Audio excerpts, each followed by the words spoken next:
nerviosas que en dientes permanentes acontecen de inmediato, penetran por los túbulos dentinarios.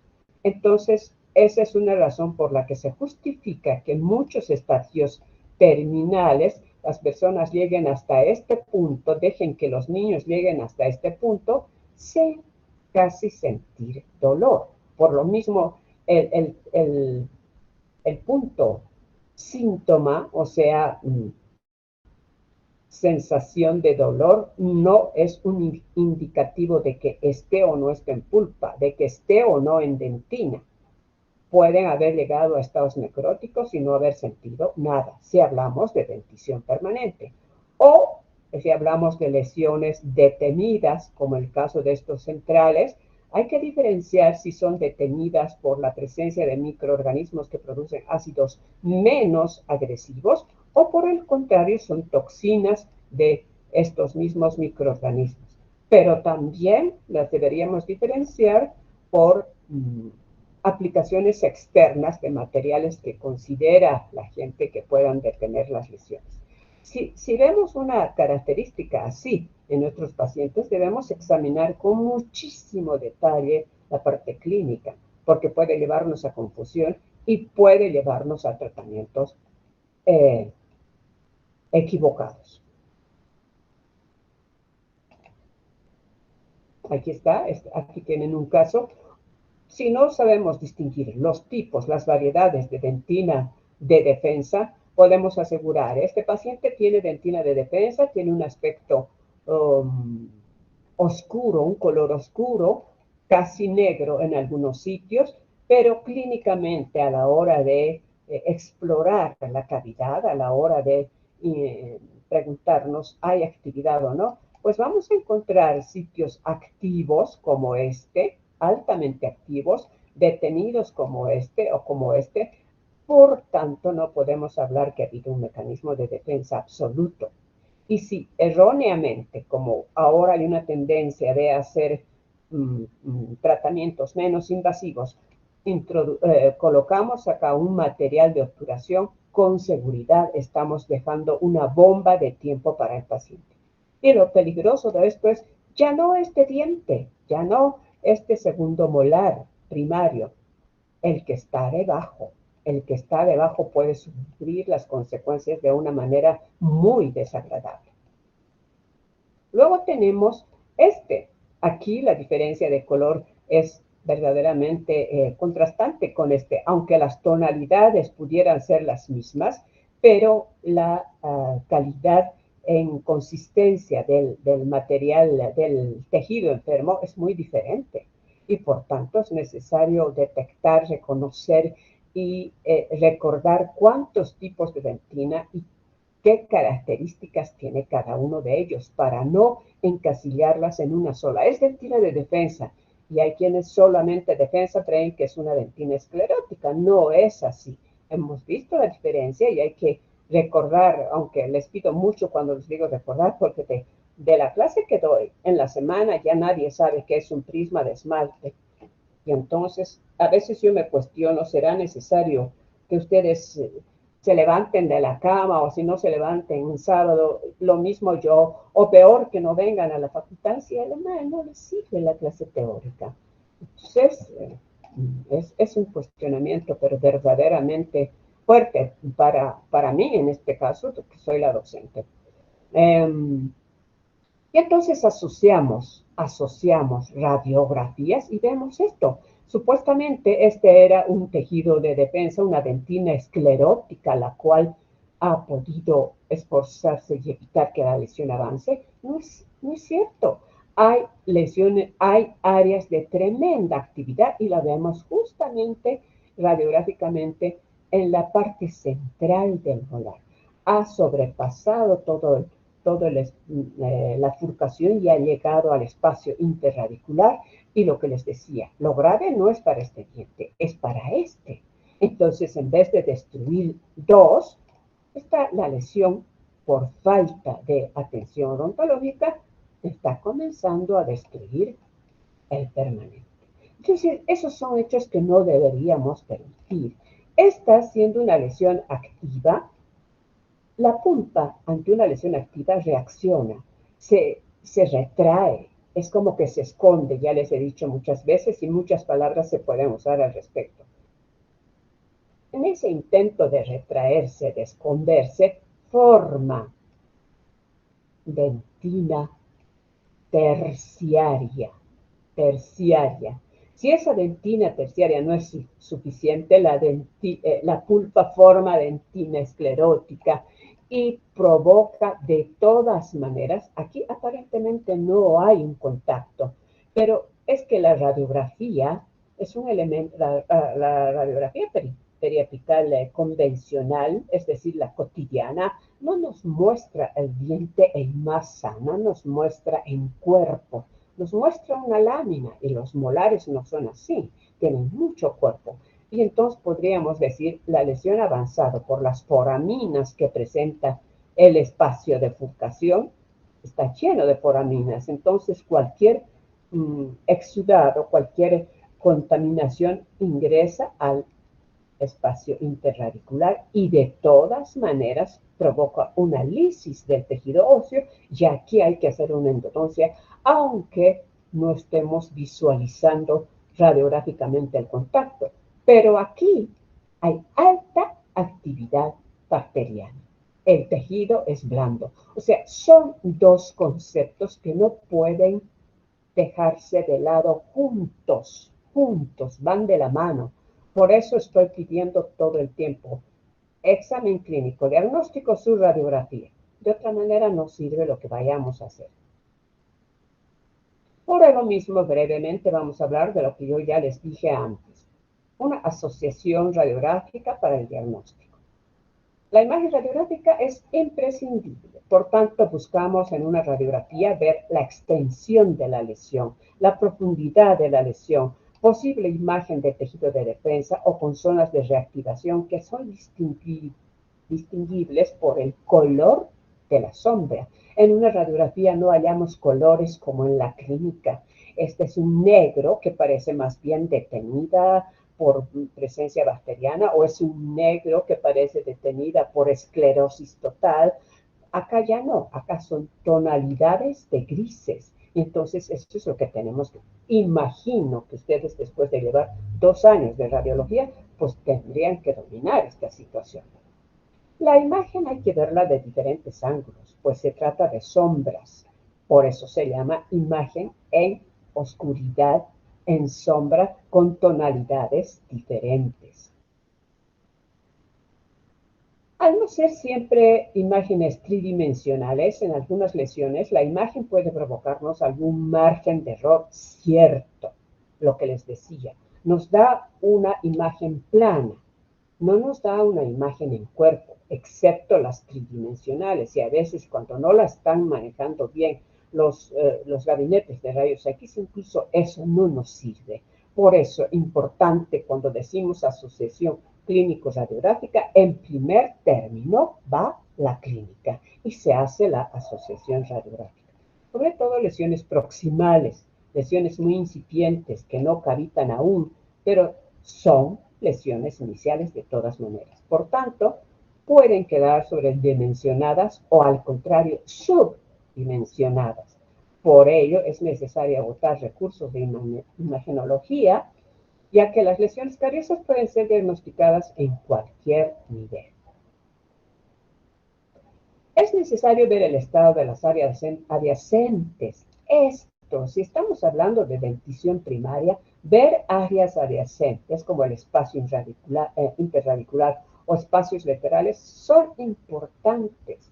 Correlacionar la edad del paciente y dientes con niveles de reabsorción radicular. La reabsorción radicular, dependiendo del cuadro patológico, puede estar anticipada, puede estar acelerada o, por el contrario, puede, en casos menos frecuentes, pero puede prolongarse, provocando también una alteración en el germen que necesita erupcionar. Reabsorciones prematuras o distintas formas de reabsorción. La posición del germen de reemplazo, su relación con los dientes vecinos, altura del mismo, no podemos focalizarnos más bien en ver en una radiografía solo lesión de caries. Esta la debemos desmenuzar, pero es necesario, si se trata de un diente primario, establecer cómo está el entorno de ese diente.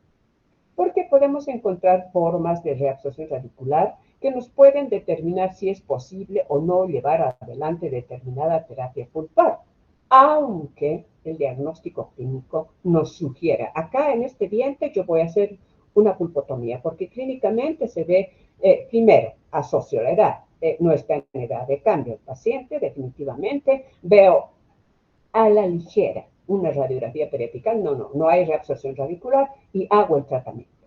Pero si nos detenemos a ver minuciosamente el examen clínico asociando el radiográfico, podemos encontrar formas de reabsorción radicular que nos impidan hacer ese procedimiento y tengamos que hacer un giro. Por eso en muchas ocasiones algunas de las personas que están en clínica o que han estado en clínica les digo, de pronto este es un diagnóstico presuntivo. Tan solo emplear la palabra presuntivo, presumo que es tal cosa. Si estoy presumiendo, no estoy segura. Entonces tengo que buscar más hallazgos clínicos y más hallazgos radiográficos. Por lo mismo, es importante hacer radiografías que tengan la nitidez suficiente. Veamos este diente. Este diente tiene una lesión de caries hacia distal, pero netamente no occlusal. La cara proximal está íntegra, no tenemos grandes situaciones. Y justamente en el sitio donde está la lesión más activa, la pulpa ya se ha retraído. Se ha retraído. Acá, en mesial del diente, en la parte central de la dentina, no existe tejido de reparación, de defensa. Por tanto, la pulpa con su cuerno mesial está, entre comillas, íntegra, ¿sí? Y no es posible verla. Veamos este otro. Este otro tiene una lesión casi con las mismas características que el vecino y la pulpa en su cuerno distal también se ha retraído. Pero hace un rato hablamos de esto. Este espacio de bifurcación de la dentina y cemento, este espacio de bifurcación está plagado de foraminas, que son las que permiten penetrar al interior del hueso cerca al folículo de protección del germen y provocar una serie de distorsiones. ¿Cuál es la distorsión mayor aquí? No vemos la nitidez de la raíz en su cara interna, que está en relación al hueso. Aquí no se la ve. Aquí, con seguridad, este sitio que está marcando el cursor es un granuloma. Y aunque este diente, por la edad y por el riesgo estratégico deba de ser tratado endodónticamente, no lo podremos hacer, porque el granuloma aquí presente es muy probable que ya en esta parte, que lamentablemente no ve la radiografía, pueda haber afectado el folículo dental.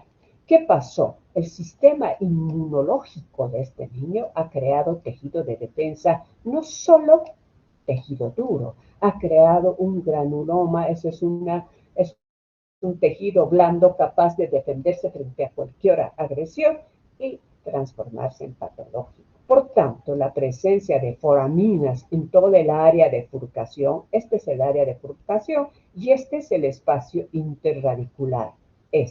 Entonces, con seguridad, si vemos una zona radiolúcida tan oscura, aquí ya ha eliminado el folículo protector del diente. No podemos hacer otra cosa. Está en peligro nuestro germen. Está en peligro nuestro germen.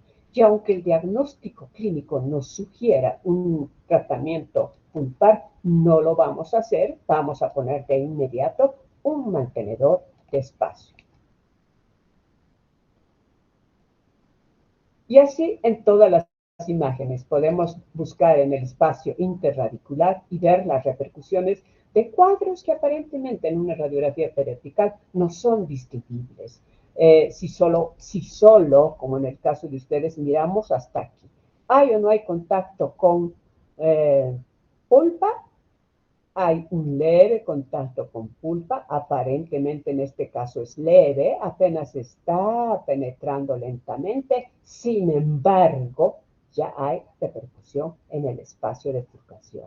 O sea, pero acá el germen está muy bajo, por tanto no podemos de ninguna manera en este caso dejar de hacer una endodoncia y el éxito, y ustedes dicen, pero ¿cómo llego a esta zona? Se llega a esa zona, cuando veamos pulpa, que es el tema que sigue, vamos a ver cómo vamos a llegar, porque radiográficamente se ve un cuadro así, dos raíces que tienen una forma de uso, mas no vemos el cuerpo de las caras proximales radiculares, que los vamos a ver en el siguiente tema, lo cual nos hace pensar, voy a hacer una endodoncia porque este diente tiene un riesgo estratégico en su ubicación y debo salvarlo como sea. Entonces, mi mecanismo para poder llegar a zonas inaccesibles clínicamente va a ser un protocolo de manejo de líquidos. Entonces, demasiado importante que tengamos el cuidado. Y aquí sí podemos hablar de mecanismos de defensa de las personas, de los niños, porque acá tenemos una zona radiolúcida, acá una lesión más profunda que extensa, no nos ha hecho ese contacto. Y la radiografía aquí es muy buena, nos está mostrando imagen casi, por decirlo así, girada, desdoblada de la zona proximal de esta, y nos está diciendo, hay lesión, pero no es de tan alta actividad, porque esta lesión es netamente proximal, no ha destruido el margen cervical, la cresta, de modo que no ha contactado con el cuerno se ha retraído, ¿entiende? Y entonces aquí la, la lesión ha sido menos agresiva, pero el mecanismo de defensa ha sido mucho más fuerte y por tanto el propio diente hizo una defensa. Aquí sí hay seguridad al 100% porque la dirección del cono del aparato radiográfico nos ha hecho un pequeño giro para ver esta parte de la cara proximal y darnos la seguridad de que estamos hablando de que acá no hubo ruptura de la cresta marginal. Esto es la cresta marginal.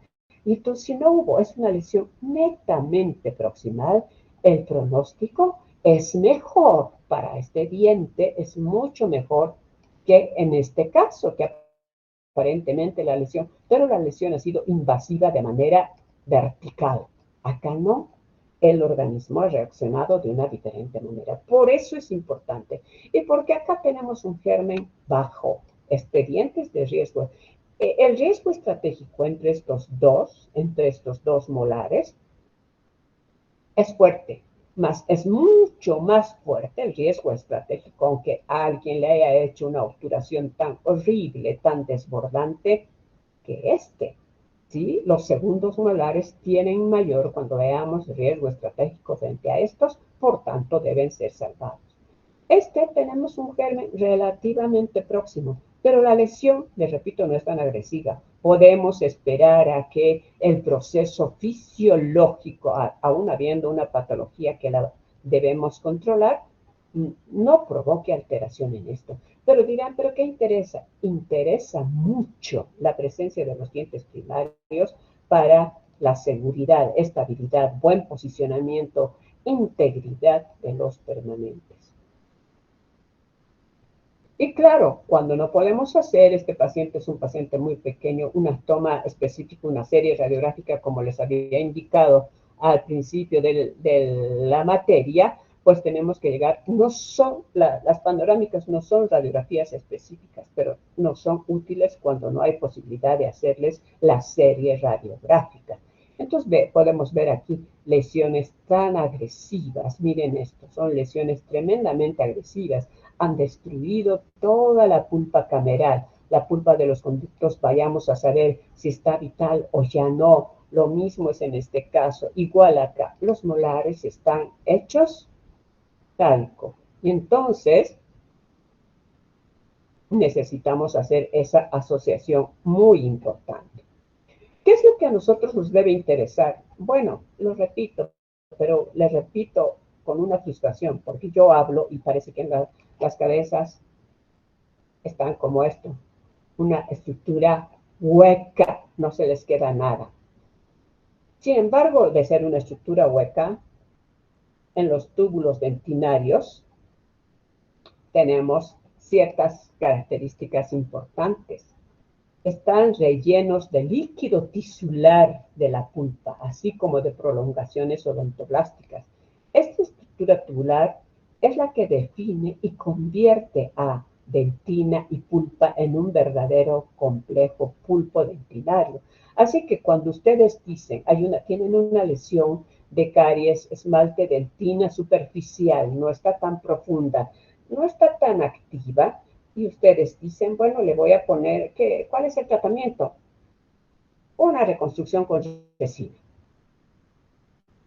Yo no lo definiría así, porque aquí nos está dando el concepto, un verdadero complejo pulpo dentinario. Y cuando vimos esas imágenes de túbulos rellenos de esto, que es la estructura tisular, el líquido tisular, las prolongaciones odontoblásticas, en duda prolongaciones nerviosas y otros elementos orgánicos, ¿cómo podemos pensar que no vamos a hacer algo por esto y no vamos a proteger? O sea, es un todo la odontología, no es alegremente usar la fresa, Dios mío, la fresa sin refrigeración y destruir en letras grandes tejidos sanos. Realmente eso frustra a cualquier docente, creo yo, a quien recuerda permanentemente, a quien tiene en la mente las estructuras histológicas. Porque esta presencia de túbulos permite al diente una respuesta relativamente elástica, es decir, le permite una rápida reacción frente a diferentes estímulos térmicos, eléctricos, mecánicos y a veces biológicos. Pero hay una mano y a la vez que la ciencia, la tecnología nos ha proporcionado equipos que podamos utilizar, nosotros abusamos de ellos, sin conocer, sin importarnos, sin nada de lo que necesitamos. Existe mayor cantidad de túbulos cerca de la pulpa y en menor cantidad cerca del esmalte, aspecto importante a tomar en cuenta por el avance de la enfermedad caries. Cuando hay invasión bacteriana proveniente de la lesión de caries, estas también invaden los túbulos, ya lo vimos. En el interior de los túbulos también se encuentra colágeno como importantísimo componente del fluido dentinario. Pocos autores afirman que se encuentran terminaciones nerviosas en el interior de los túbulos, pero sirve a agregar aquí en el interior de los túbulos de dientes primarios, que eso los diferencia de los permanentes. También se encuentra la dentina peritubular, intertubular y los diferentes estadios de calcificación de la dentina. Vamos a irnos ahora al diagnóstico de la enfermedad, porque por lo que acabamos de hablar, está tan íntimamente ligada con la pulpa que casi inmediatamente podemos hacer un diagnóstico pulpar por esa relación dentino-pulpar. Lesión dentinaria superficial, lesión dentinaria media, lesión dentinaria profunda sin contacto con pulpa, pero acá ya una lesión dentinaria profunda con contacto físico con pulpa. Y puede haber hecho la lesión todo este recorrido. Solo depende del factor tiempo. Tiempo de permanencia de la lesión hasta que un generoso profesional pueda ocuparse de eso. Otro método actual para diagnosticar y establecer riesgo a la enfermedad caries es el método ICDAS. En la actualidad son muchos los cambios que se han dado respecto del manejo de la enfermedad caries. Primero que nada, debemos reconocerla como una verdadera enfermedad. Y como tal, el punto más importante para manejar la enfermedad siempre es correcto hacer un diagnóstico precoz, como en todas las enfermedades. No sé qué pasa con mi niño, dirá una mamá joven, está con un poco de fiebre, está con un poco de fiebre, le tomó la temperatura y hay un poco de alza térmica. ¿Qué hace la mamá? Con ese simple dato lo lleva inmediatamente al pediatra y él está haciendo un diagnóstico precoz porque la madre ya lo hizo. Dice, esto proviene de esto y esto y esto, busquemos estos puntos. En odontología pasa lo mismo si nos manejamos como profesionales en salud. Hacer un diagnóstico precoz es demasiado importante porque inmediatamente que encontremos mm, las primeras imágenes de una lesión, pues la actitud, el mecanismo, la actitud del profesional, el mecanismo de defensa del diente serán diferentes. Entonces, ICDAS es el Sistema Internacional de Detección de Caries, por sus siglas en inglés. Este método de detección de caries sobre todo se basa en el diagnóstico precoz y codifica los estadios de caries en 6 niveles, pero estos 6 niveles pertenecen a 3 categorías. Entonces, ¿qué son? Códigos y criterios utilizados para determinar y calificar la severidad de una lesión de caries según el Sistema Internacional de Detección de Caries, ICDAS.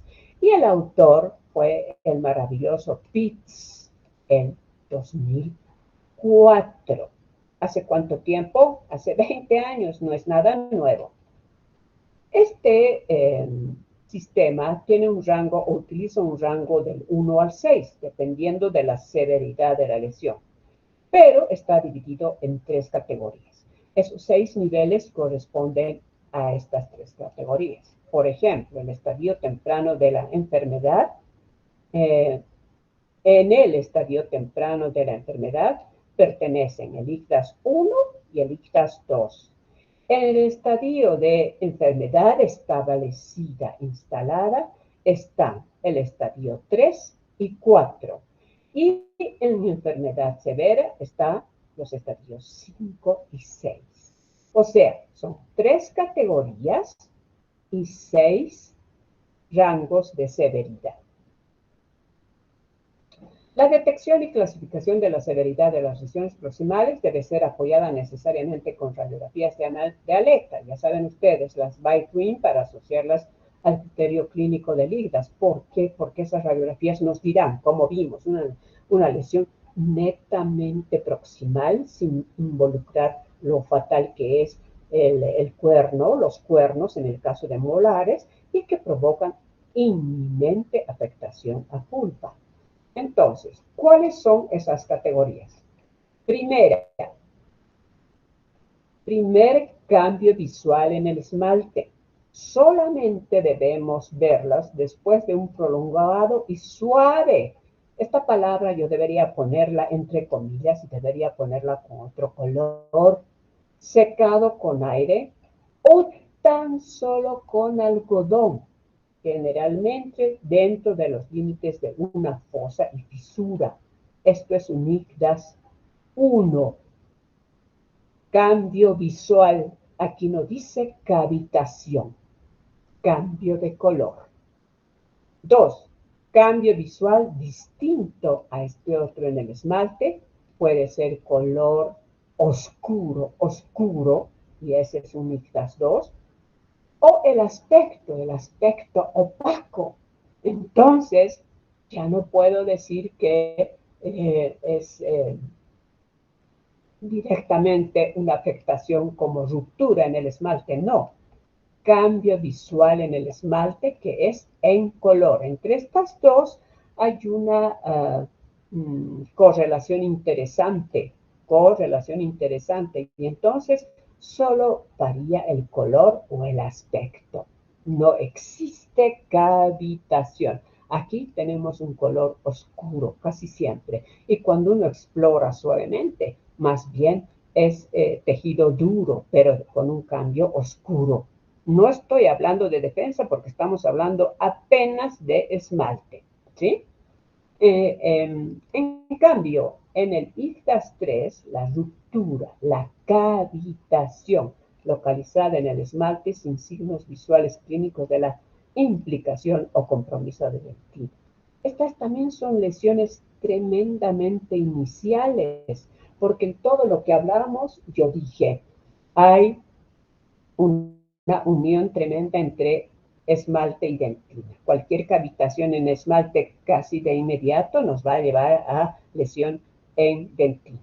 Pero podríamos encontrar primitivamente, y esto es lo que dicen los expertos, y seguramente en lesiones, vaya, en sociedades más inquietas en hacer control de su boca, encontraremos quizás en alguna actividad ruptura de esmalte. Es más difícil en nuestro medio encontrar solo esmalte. Casi siempre ya encontramos cavitación de esmalte que nos muestra una sombra oscura subyacente a la dentina. Y este ya es un ICDAS 4. Si la sombra es oscura, la dentina ya hizo defensa. ¿Entienden? La pulpa hizo defensa. Pero tienen que ser áreas muy pequeñas, no las grandes. Las grandes directamente son cavidades evidentes en dentina visible. O las 6, además de evidente, extensa en profundidad y en extensión, extensa, visible en dentina, ya es la 6. Este cuadro ustedes deberían aprendérselo de memoria, porque así es como se clasifica la lesión de caries. Y entonces tenemos aquí, miren, una zona rara. Esta parte está opaca, está iniciándose la lesión, pero este pacientito está trabajando por todos lados su mecanismo de defensa y en el intento igual ha oscurecido la lesión, y entonces acá yo puedo hablar de un IGDAS 2. No hay cavitación, no existe cavitación. Acá la cosa es diferente. Inicialmente empezó así. Empezó con un cambio de color, podríamos llamarlo un 2, pero la actividad, la presencia de placa fue tan constante, ya cavitó esmalte y ya cavitó dentina. No le dio chance a la dentina ni siquiera de mostrarnos esta parte oscura. Aquí hay alta actividad bacteriana. Y entonces este ya no es un IGDAS 3, ya es un IGDAS 4, quizás yendo a 5. Ya aquí asociamos nuestro tacto, si es de consistencia blanda. Aquí, esta es una imagen interesante, estábamos en un 2, IGDAS 2, por acá y avanzamos, pero no quiere decir que esto ustedes van a clasificar en mesiala, IGDAS 2, en tal, no, se opta por nominar el cuadro más activo, y no vamos a hacer ridículamente esto que en alguna ocasión han hecho los estudiantes. Aquí tiene un IGDAS 4 o 5 y aquí tiene un 1. No, clasificamos el cuadro más severo y eso nos permite ver todas las caras y sabremos tratar si acá le vamos a poner un protector pulpar, acá sí le vamos a poner, no, esta ya es una lesión IGDAS 5. ¿Por qué? Porque el propio organismo le estaba dando paulatinamente recursos de defensa al diente, pero no fue atendido oportunamente. El factor tiempo juega un papel importante. Y entonces lo mismo que acá, ya pasó a un IGDAS 6. El IGDAS 6 no solo es extensión, es alta actividad en profundidad. Aquí inminente, porque es una destrucción casi total. Por tanto, lo que tienen que hacer, lo que les decía, aprendan muy bien el cuadro IGDAS, pero no quiere decir que se encasillen y no se den posibilidad de descubrir, de curetear suavemente, de investigar. Las pautas nos las dan los investigadores, están ahí, pero el recurso es nuestro, que podamos ir investigando paulatinamente.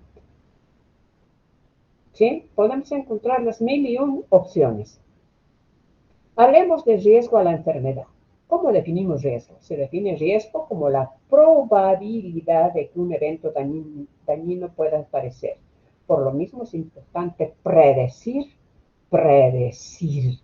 Estoy haciendo una predicción.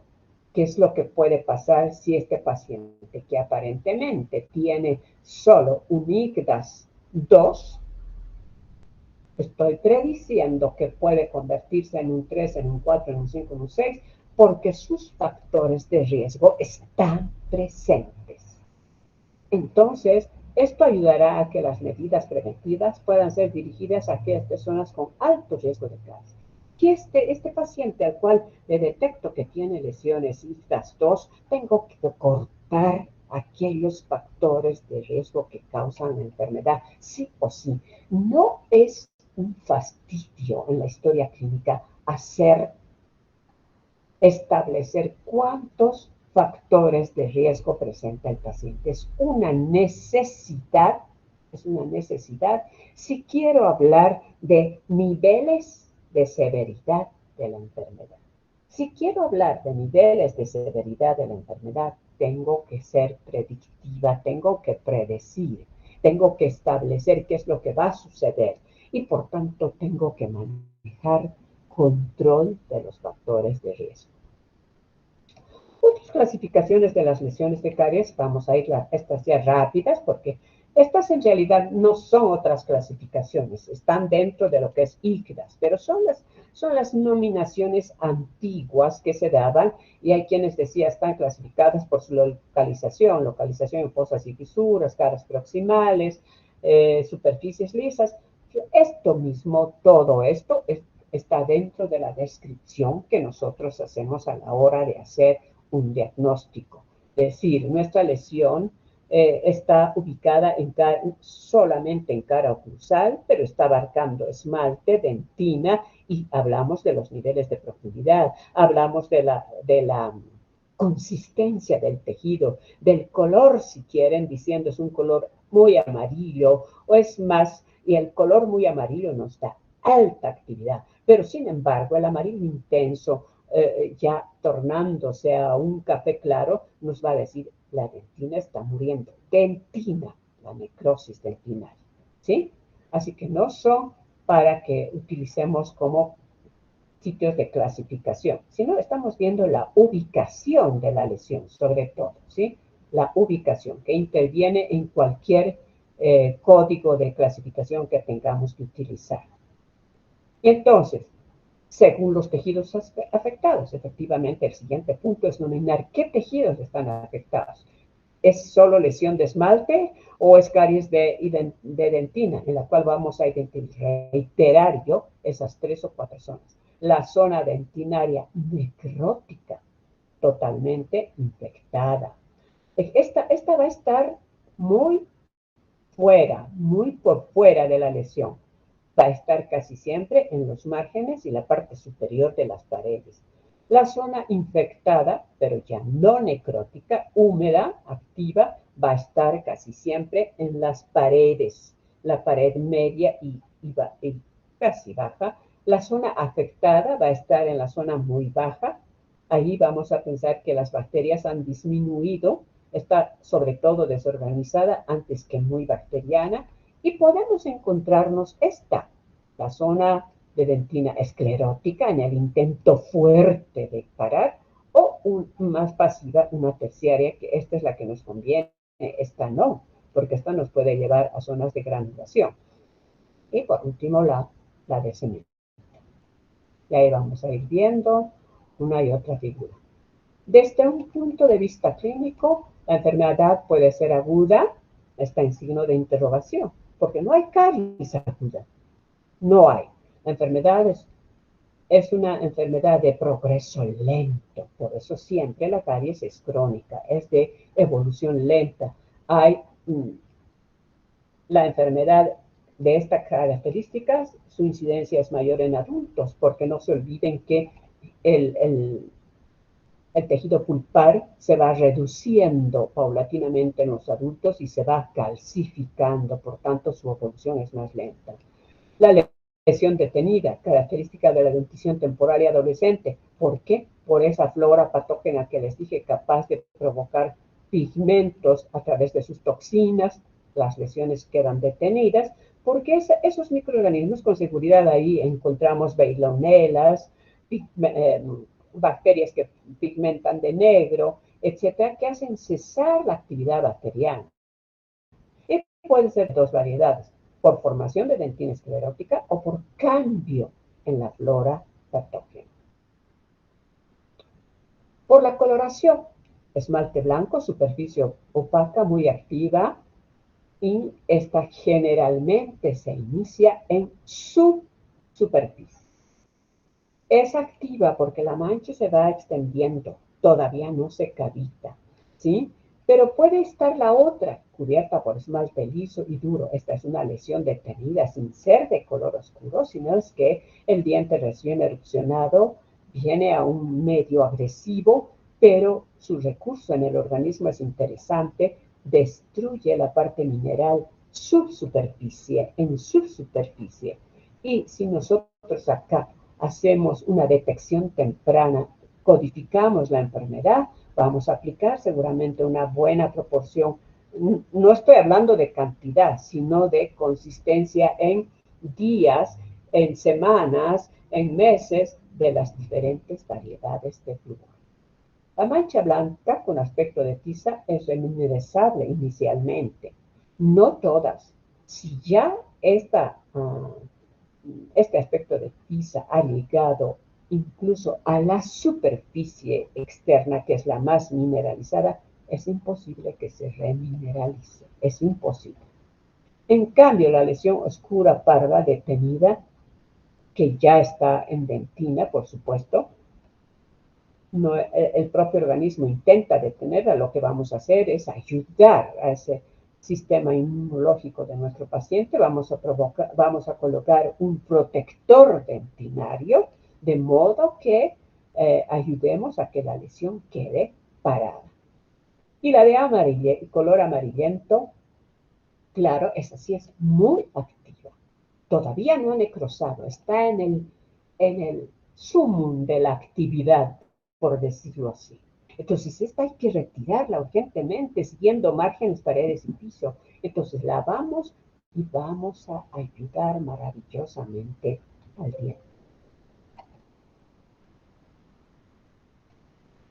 Y aquí tenemos, miren, este paciente tuvo la desdicha de tener una enfermedad genética y los dientes todos estuvieron afectados por una hipomineralización severa. Y empezaba simplemente así, como la boca estaba agresiva, su medio estaba agresivo, esto iba avanzando paulatinamente. Y esta fotografía a mí me gusta muchísimo porque da el avance de la enfermedad. Dice, la lesión muy activa es amarilla. Ciertamente es un amarillo claro, casi parecido a la dentina. Y esto es ya muy blando. Entonces ha ido avanzando porque sus factores de riesgo de este paciente son tan altos que no hay manera de controlar. Y si uno no avisa a los padres y al paciente qué cosas debe evitar que nosotros le damos el nombre de factor de riesgo, esto nunca parará. Y hay quienes querrán esta paciente definitivamente necesitó una reconstrucción fuerte, una rehabilitación fuerte, pero no necesariamente acompañada de destrucción por estética. Yo no puedo entender cómo ciertos colegas en diferentes zonas, al contrario, les ponen a nuestros pacientes adolescentes o casi adultos que piden, quiero que me ponga un corazón en el diente, quiero que me ponga no sé, ahora quizás con más dinero, un platino, un oro. Por Dios, estamos destruyendo nuestro mineral, que es más que oro, es más que oro. Si la belleza Ahora todos tienen internet, todos. La globalización nos permite ver a la gente cómo luce los dientes blancos maravillosos. Y quien tiene metales aquí, pues tiene que esconderlos, porque eso ya es una muestra de, más bien, de otra actitud de quien lo ofrece, ¿verdad? El paciente puede solicitar muchas cosas, pero ahí está el profesional que tiene que llamar a la reflexión. Y el avance, y aquí podemos hablar de color de las lesiones, de ubicación de las lesiones, cómo se ubican en tejidos, etcétera, etcétera.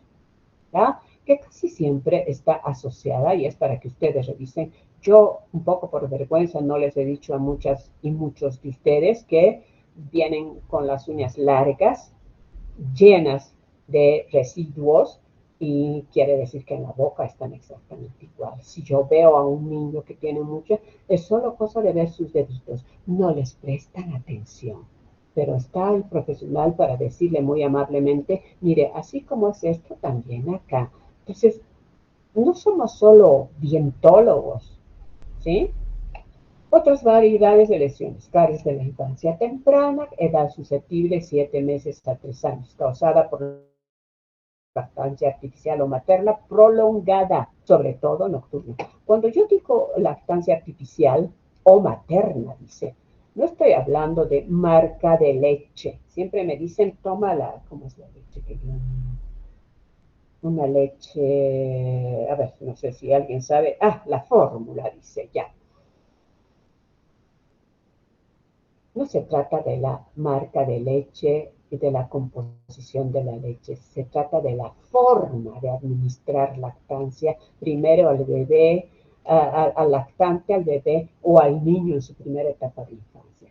Causada, dice, por lactancia artificial o materna prolongada, sobre todo nocturna.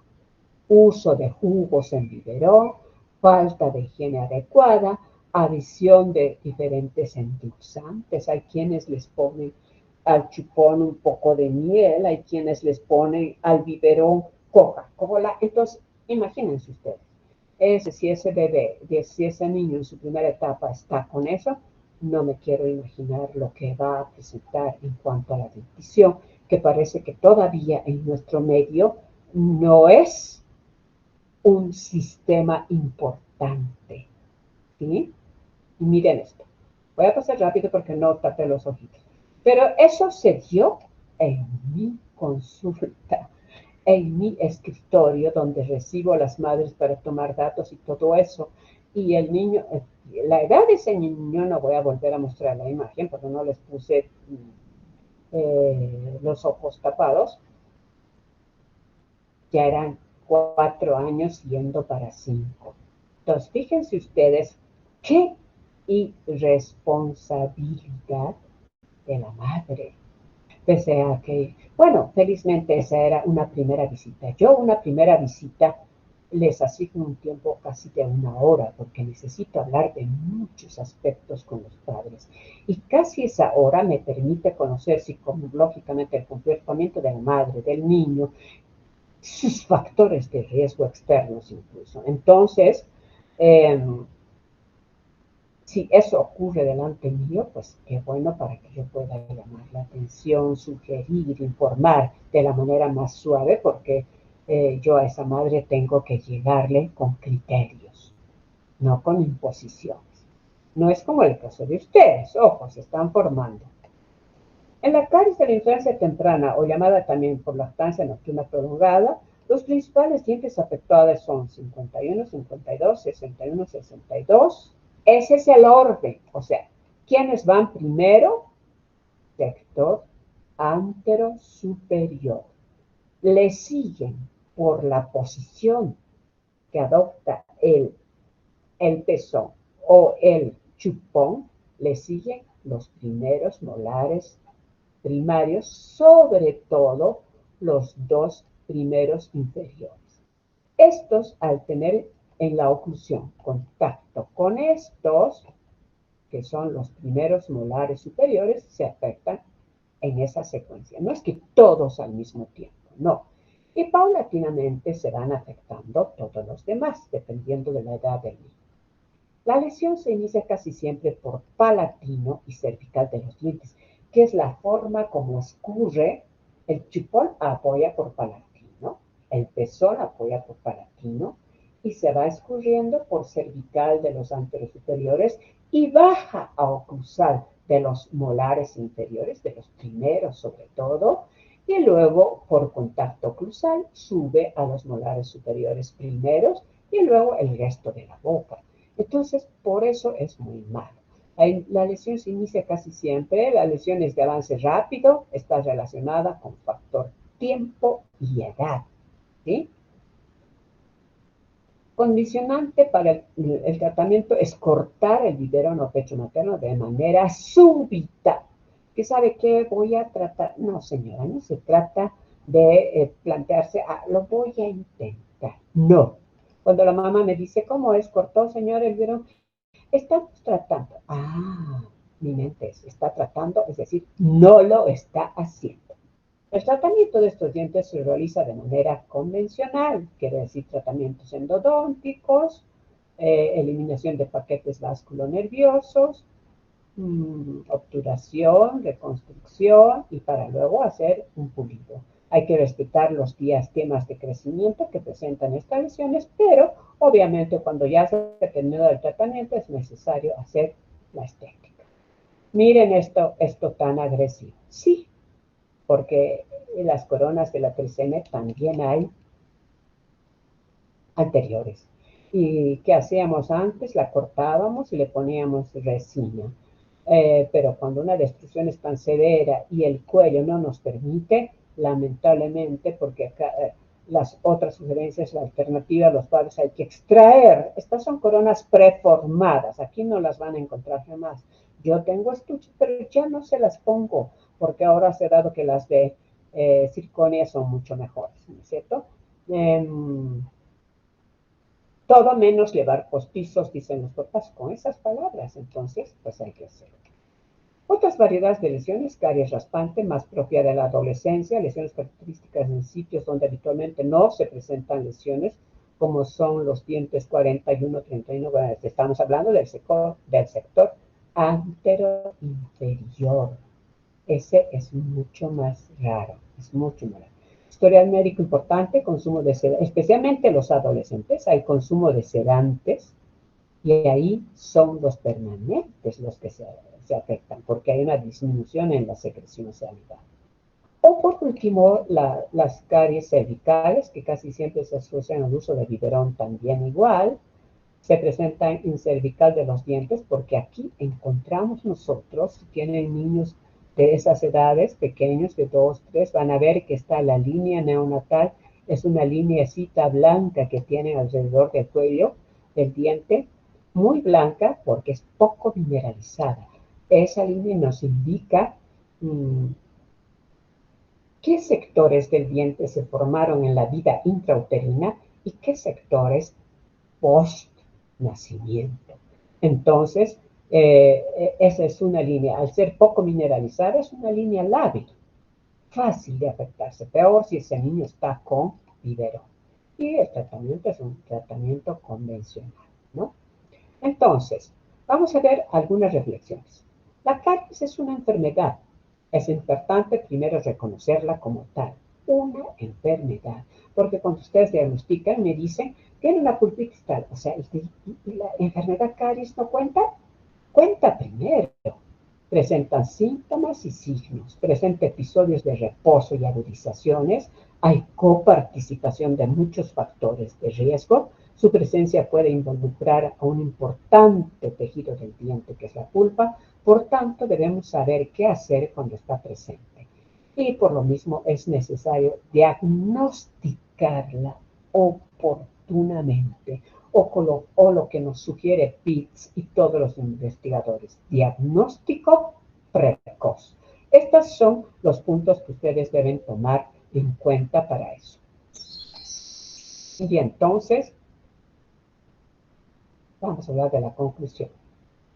Siendo la caries una alteración crónica, su avance relativamente lento debe permitirnos actuar lo más pronto posible, sin importar la alternativa, método, o técnica que elijamos, el resultado debe ser siempre el único, la salud íntegra de la dentición. Para ello debemos recordar el comportamiento y características de la enfermedad. Para eso se les ha dado lo que no en otros lados, qué pasa con la fisiología de los tejidos, qué pasa con la fisiopatología de los tejidos. ¿Sí? El tema estaría terminado, pero ahora vamos a entrar al otro tema, ¿sí? Y vamos a...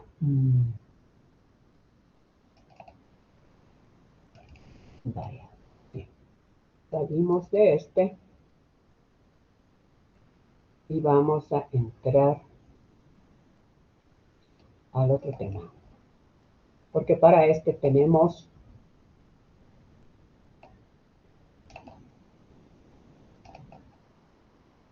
dos clases, parte de hoy y la siguiente.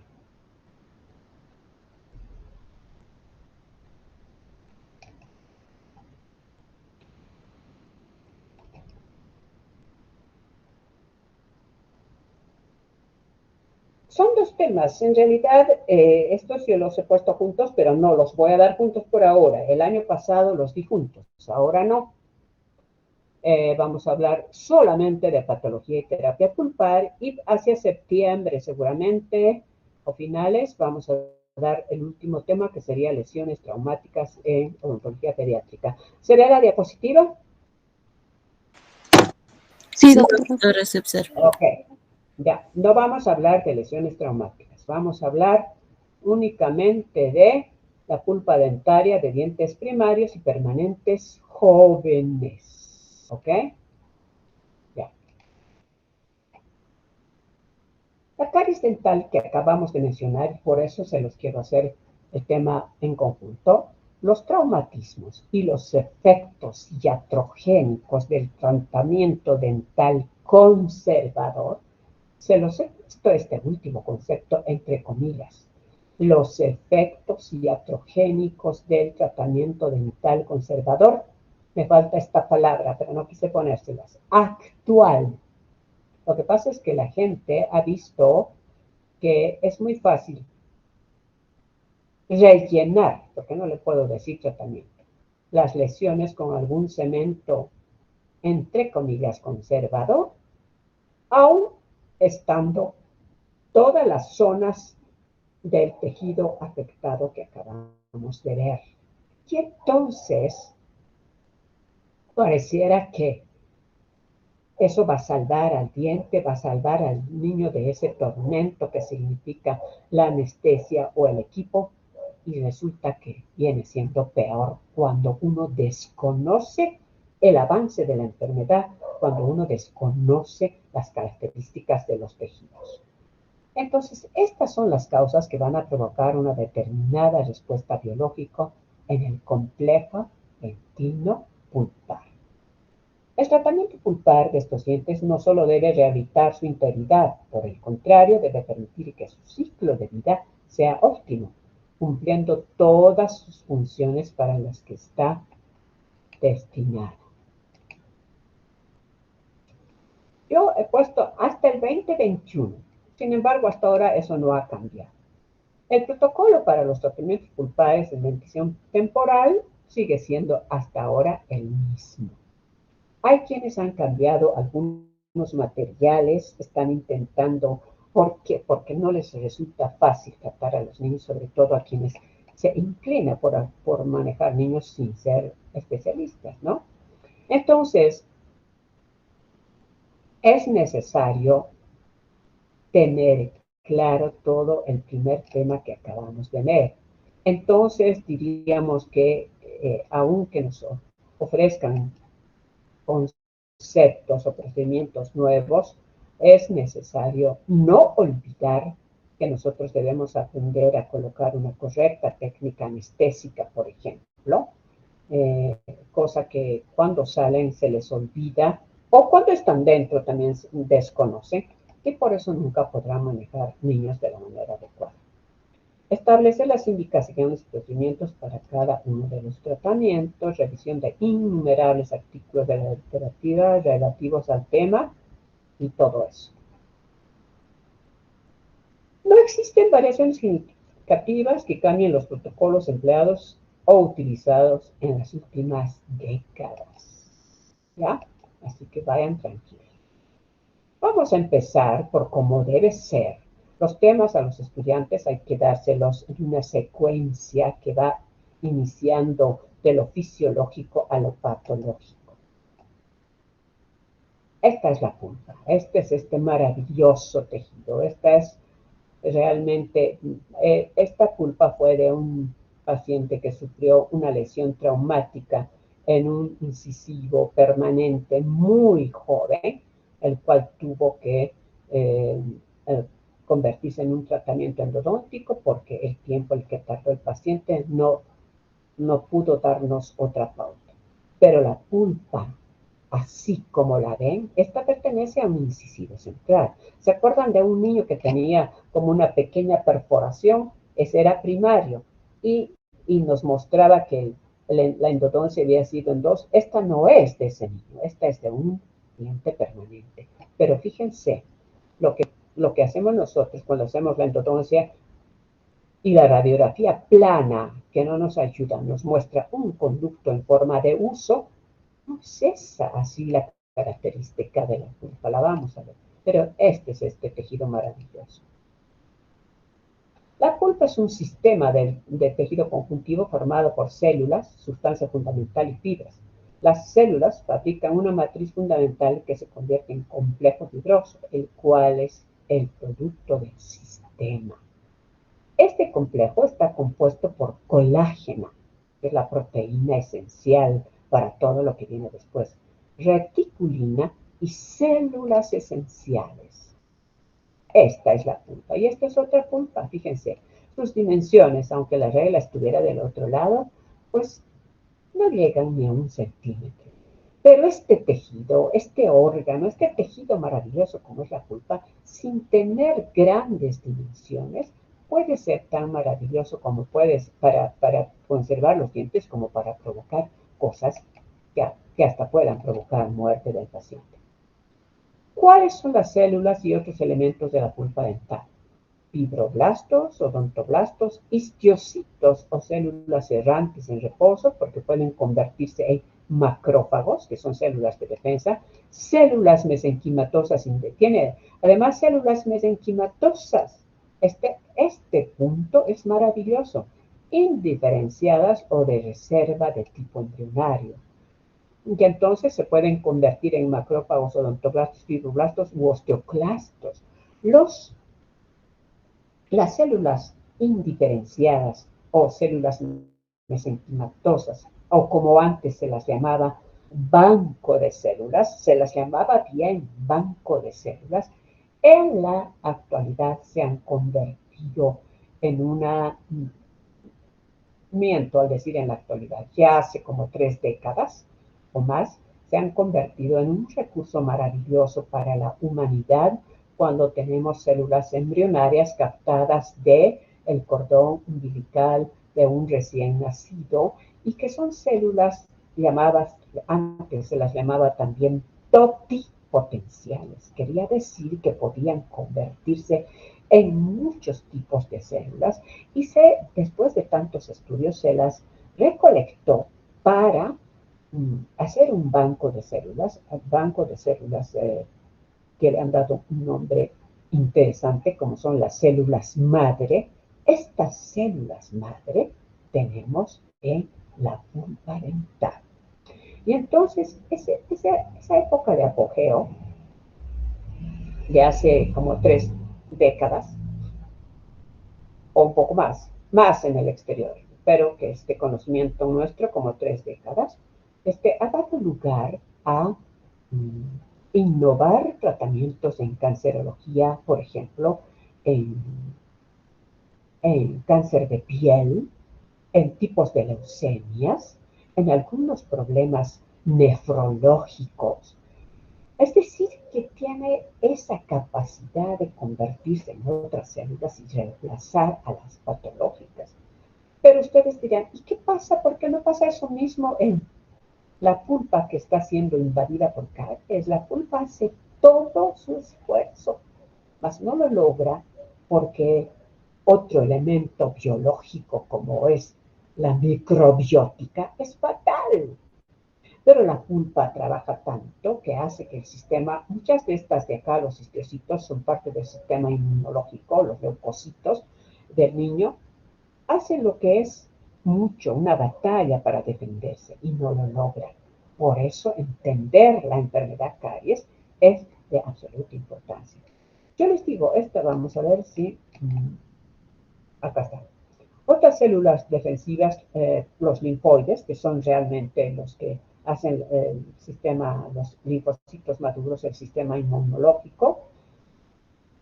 Las células grasas, las células plasmáticas y eosinófilos, que están presentes en cualquier proceso inflamatorio. Entonces, y otra variedad de células. Pero ocurría hace ese tiempo del auge de las células madre, que nos informamos tanto de ella que hasta a Bolivia, hasta a La Paz, llegaron unos investigadores del exterior que iban por todo el mundo para decir que si nosotros podríamos sacrificar unos premolares nuevos, flamantes, que porque estaban fuera de plano oclusal, puedan sacrificarse, podríamos recolectar esto y vender, hacer que venda la madre, porque en eso se convirtió. No, de acá nunca se llevó, pero cuenta decir que fue así. Yo estuve en una de esas conferencias acá en la ciudad de La Paz y decía recolectar porque cuando se sacan los terceros molares en su interior presentan pues maravillosas células madre, igual que un premolar que se tiene que sacrificar porque está fuera de lugar, y tengo un trabajo que hice a raíz de eso, los residuos de pulpa de un diente primario que se exfolia en tiempo y en edad oportuna. Ese diente pareciera que sale vacío, esa coronita que ya no tiene raíz porque fisiológicamente se reabsorbió toda, se sale, en el interior tiene un resto mínimo de pulpa que estaba a nivel coronal y estudiada al caso, ese residuo tiene células madre. Entonces, células mesenquimatosas indiferenciadas que se pueden transformar en su momento en todo lo que les digo. Pero fue en realidad una charlatanería aquí en Sudamérica. No creo en toda Sudamérica, probablemente en Brasil y Argentina ya hicieron estudios. Acá no, porque fíjense que se necesita laboratorios tan grandes, tan especializados, capaces de mantener esas células madre en equipos a temperaturas bajas, tan bajas que no provoquen alteración a este elemento biológico. Y eso no lo vamos a obtener, aunque ellos recolectaran, tendrían que traer sus equipos y demás, pero fue interesante conocer la noticia que hasta en eso. Es más, había un comentario de que un tercer molar, yo no sé si ustedes están en eso, son jóvenes o les gusta la música de antes de los famosos Beatles, y el tercer molar de John Lennon fue guardado. Y hay quien decía, estamos hablando de una noticia internacional, que a partir de esa célula se podía clonar un sujeto con las características de él. Imagínense lo maravilloso de pensar en él o en otros.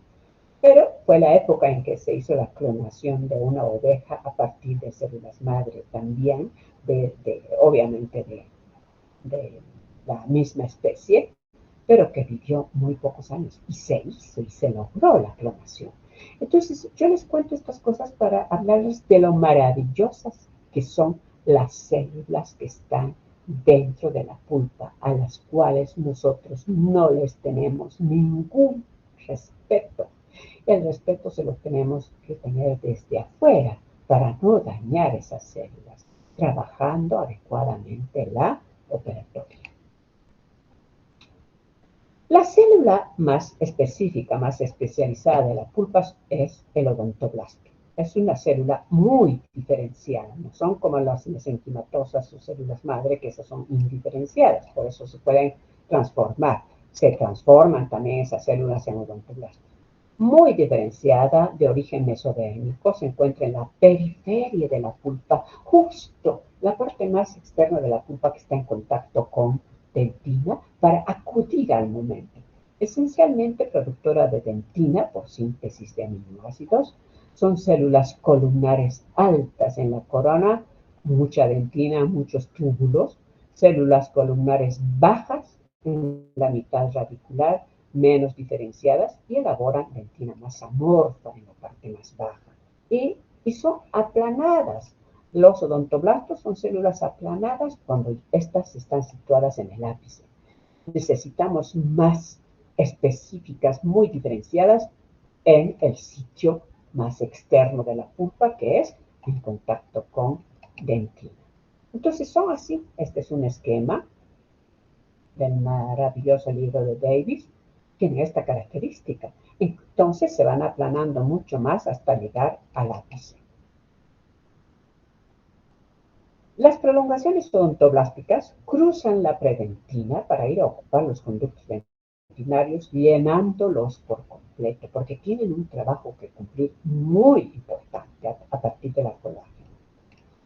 Las uniones celulares permiten la unión entre las mismas células por el transporte y función de las células en conjunto y además para el paso de fibras colágenas y nerviosas entre ellas.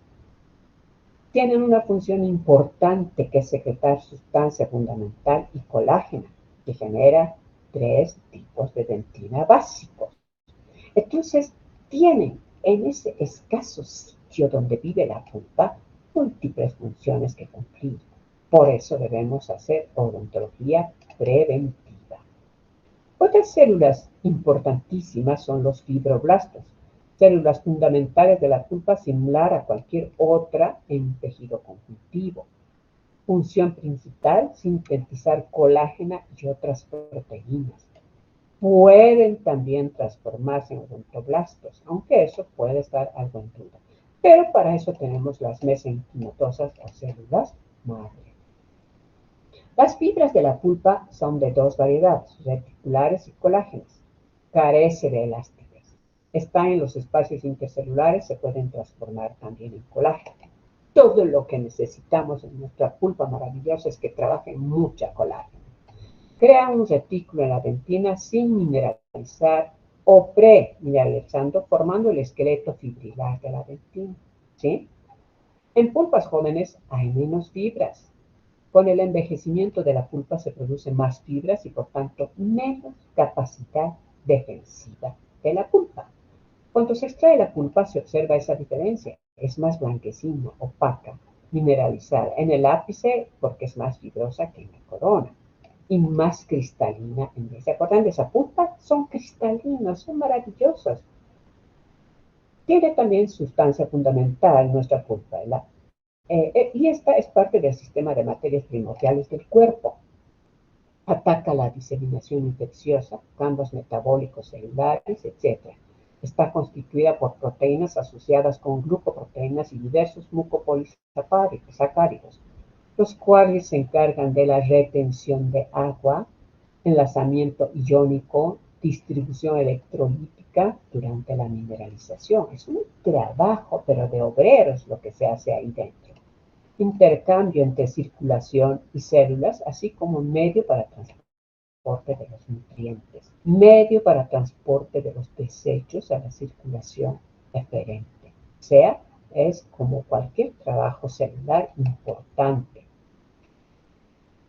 Las zonas de la pulpa son zona libre de células. Está inmediatamente debajo de la capa odontoblástica. En esta zona se encuentran abundantes terminaciones nerviosas, o sea, siempre más al interior. Las personas jóvenes tienen mayor cantidad y mejor calidad, menor cantidad de fibras, situación que se invierte con la edad y por ende hay menor capacidad de lo que ya dijimos. Predominan los fibroblastos que luego se convierten en odontoblastos.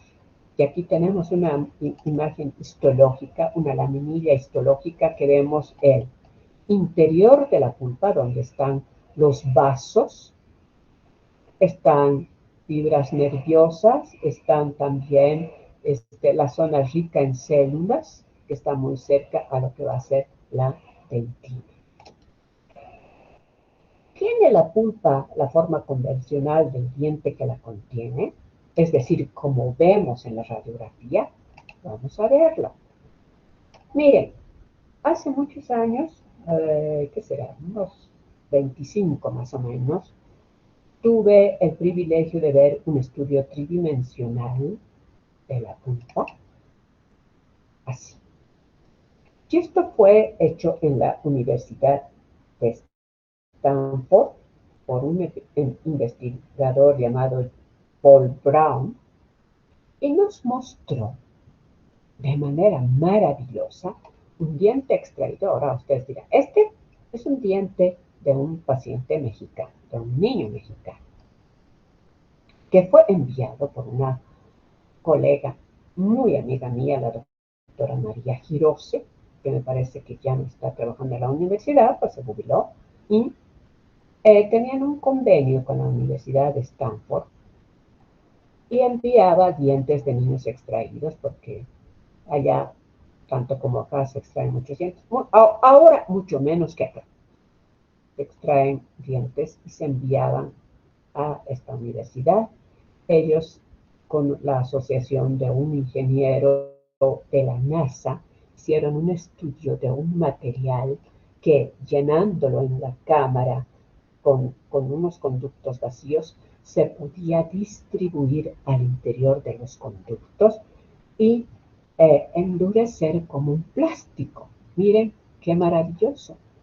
Y nosotros no vemos al diente así, lo vemos más girado hacia lo que para ustedes sería la derecha de su imagen. Y entonces vemos al diente con sus raíces, como nos muestra la radiografía, dos usos. Pero la cara proximal no es como un uso, la cara proximal es ancha y la pulpa no está siguiendo solo este trayecto, está regada, por así decirlo, en toda la cara proximal. Y cuando ubicamos el conducto mesiovestibular, nosotros ubicamos nada más esto. Cuando ubicamos el conducto mesiolingual, nada más ubicamos esto. El disto, que es el más amplio, podríamos ubicarlo de esta manera, pero casi siempre hacemos un llenado que va así nada más. Lo cono en diente permanente va así. En diente primario el material, si acaso no saben manejar, riega un poquito más. Entonces yo, conversando con esta colega con la que me veía una vez o dos al año, dije, pues voy a hacer un estudio un poco imitando, estudio comparativo. No tenía los recursos de la... Y este era un diente que extrajimos. Mire, lo que hice fue, porque el diente tenía una cavidad acá, grande, y había poca destrucción. Yo tenía el material obvio, ellos fueron ingenieros. ¿Qué hice? Voy a rellenar en la cámara y a ver cuánto se distribuye por los conductos el material líquido que haga. Entonces, ¿qué hice? Yo puse un material que tenga la capacidad de que radiográficamente pueda verse de manera radiopaca, porque un simple material como el óxido de cineofenol no se va a ver de esa manera tan detallada y minuciosa. Entonces le puse yodoformo y lo hice el cemento casi líquido, ¿sí? Le puse además hidróxido de calcio, de modo que cuando hiciéramos la radiografía se viera. Esto jamás conocíamos así. En mejor detalle es obvio la anterior imagen. Acá, el relleno que ellos tenían era más sólido, más compacto. El que yo hice era casi líquido y no había manera de que pudiera obtener una masa, quizás ahora con todo lo que conocemos de las siliconas, los plásticos, pudiéramos haber hecho esto. Y miren, este fue mi estudio. ¿Cómo? Para demostrar cómo si un cuadro infeccioso ha corrido a través de ese conducto, no ha ido directamente por acá al conducto hasta acá o por acá. Se regó en toda la cara proximal. Miren, entonces, ¿cómo nosotros podríamos llegar con un instrumento único como es un tiranervios, una lima gestro, una lima acá? No podemos. ¿A qué recurso apelamos entonces para limpiar ese conducto? Porque nuestras limas no tienen brazos que se extienden en el interior, no, son únicos. Entonces, por supuesto que yo tuve la respuesta. El manejo de líquidos en la endodoncia hace todo este trabajo. Si nosotros instrumentamos, dependiendo del diagnóstico, alternando más bien tanto un hipoclorito como un hidróxido de calcio, como un suero fisiológico, estamos llegando a estos lugares. Pero yo he visto que a ustedes no les gusta hacer eso, poco o nada importancia le dan a este punto. Y entonces, ¿cómo llegamos a estos cuadros que se ven aquí así rectos? Si sabemos ahora que las raíces en sus caras proximales, más bien en el espesor de las raíces, hay toda una red de pulpa, en algunos lugares incluso como islas que aparentemente no están conectadas, pero ahí hay pulpa. Entonces, ¿cómo vamos a llegar si no podemos con nuestro instrumento sacar? Vamos a llegar solamente con el manejo de líquidos. Y este cuadro, este diente experimental, con un cuadro tan séptico, eh, introduciendo de manera y viéndolo de manera simplemente plana, vestíbulo lingual, ha logrado ese efecto el lavado. Y esto tiene que ir disminuyendo paulatinamente, porque si se fijan estos dos dientes en formación están muy bajos para el nivel de erupción. Y entonces, conforme va pasando el tiempo, la reparación ósea se va dando paulatina. Eso les decía, es experimental. Y entonces, para ver, ahí está nuestra fruta. Este es el diente. Es un diente permanente. Miren. Es importante recordar esta parte fisiológica de la pulpa. ¿Cómo trabajamos esa pulpa regada en las raíces en presencia de estadios pulpares terminales, por ejemplo, que ya son altamente sépticos? Los cuadros sépticos en trayectos tan inaccesibles, pero a la vez tan focalizados, los manejamos también de manera localizada, pero también considerando la microbiótica presente, considerando el ciclo de vida del diente y las formas de reabsorción radicular. Y por último, por ahora vamos a ver la función de la pulpa y luego vamos a continuar para terminar la siguiente clase. La pulpa tiene una serie de funciones, la mayoría formativa. Producción de dentina primaria es su primera función por medio de los osteoblastos en la etapa de embriogénesis. Esto se da solamente en la etapa de embriogénesis. Producción de dentina secundaria, también por medio de los odontoblastos. Esta se forma durante toda la vida del diente después de haber erupcionado. Aquí estas son dos diferencias claras. La dentina secundaria disminuye progresivamente el tamaño de la cámara. Es fisiológica, no es respuesta a trauma o infección. Ayuda a proteger la pulpa haciéndola cada vez más pequeña. Y por último, la pulpa se encarga de formar la dentina terciaria o de reparación. Tiene las mismas características histológicas que la dentina secundaria. Cuando esta dentina de reparación o de defensa se forma paulatina y lentamente, sus características son idénticas histológicamente que la dentina secundaria. Su formación obedece a agresiones externas, caries y otros, pero esta se forma lentamente.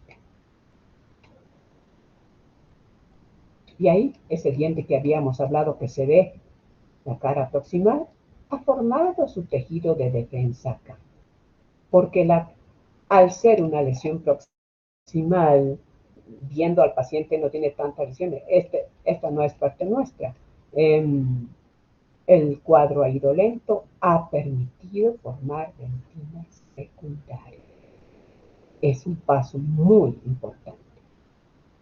En cambio, la dentina esclerótica es también de defensa, es un intento desesperado, acelerado de defensa. Túbulos con lumen cerrados no contienen las estructuras de apoyo a la pulpa, microscópicamente vistos, ¿no? Es una coloración muy oscura, consistencia rígida, puede presentarse inmediatamente de haberse formado la dentina terciaria debajo de ella o puede formarse antes que la terciaria incluso. La dentina esclerótica, pero sin embargo, lábil al ataque de caries en ciertas áreas, precisamente por falta de defensa. Los dientes que presentan esta dentina suelen ser cuidadosamente observados, ya que en ellos 80% de las veces dan lugar a formación de cromosomas. Acá. Definitivamente. Funciones de la pulpa de defensa, produciendo patrones de actividad neural, manteniendo la vitalidad, proveyendo oxígeno y nutrientes. ¿Y por qué entonces debemos tratar los dientes primarios con caries? Porque es necesario mantener la integridad de sus funciones masticatoria, estética, de crecimiento, de fonación, de erupción, para que no degeneren en patologías pulpares. Porque se convierten en verdaderas ventanas de infectabilidad para los permanentes. Porque se debe mantener la dimensión horizontal adecuada de los arcos para una correcta oclusión. Por eso ciertos molares primarios tienen un riesgo estratégico muy importante. Esto no es correcto en el humano, no debiera de ser correcto. Por eso, precisamente, oportunamente, deben ser detectadas las lesiones de caries para evitar que lleguen a estos estadios. Porque luego el paciente presenta ya secuelas avanzadas, graves, que en algún momento les dije pueden causar la vida del humano. Pues sí, esta misma microbiótica difusa en un cuadro así puede causar una meningitis que costaría la vida del paciente. Puede causar una endocarditis bacteriana y fulminante cuadro infeccioso en corazón, ser mortal. Una glomerulonefritis en niños o una fiebre reumática. Entonces son los mismos microorganismos de un cuadro séptico pulpar. Vamos a quedar aquí. Para la próxima terminar la clase necesito que estén puntuales, por favor, porque el tema es largo. Si entre que yo salgo de la presentación tienen alguna pregunta, pues me la pueden hacer. Si no la tienen, ya podemos salir. ¿Hay alguna pregunta?